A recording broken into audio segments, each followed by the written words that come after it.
आम्हाला सुद्धा अशा नोटिसा आल्या. आम्ही तर त्रास भोगला सुद्धा संपूर्ण कुटुंबाने आणि अजूनही आमच्या पाठीमागे लोक लागतात. कोर्टाने क्लीन चिट दिल्यानंतर सुद्धा घोटाळ्याच्या आरोपपत्रामध्ये ईडीने रोहित पवारांचं नाव हे दिलेलं आहे. रोहित पवारांचं नाव आले ईडी कडून चौकशी. काय ते चौकशी करतील ना. चौकशी असेल तर काय ते सांगतील. त्यांच्याकडे काय असेल ते प्रश्न विचारतील, ते उत्तर देतील. तुम्ही काय सांगणार?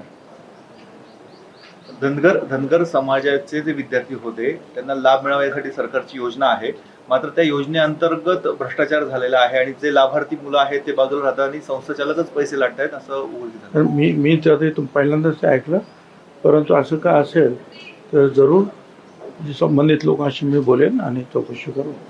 अंबादास दानवेंनी असं म्हणलंय, अंबादास दानवे रोहित पवारांना ईडीची नोटीस आल्यानंतर ज्यांच्या विरोधात तुम्ही ढिगभर पुरावे दिले ते आज भाजपमध्ये आहेत, पण रोहित पवारांचं काय घेऊन बसतात असं त्यांचं म्हणणं आहे.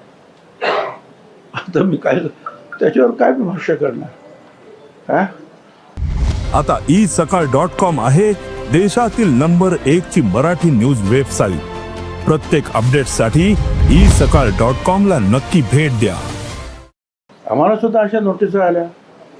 आम्ही तर त्रास भोगला सुद्धा संपूर्ण कुटुंबाने आणि अजूनही आमच्या पाठीमागे लोक लागतात.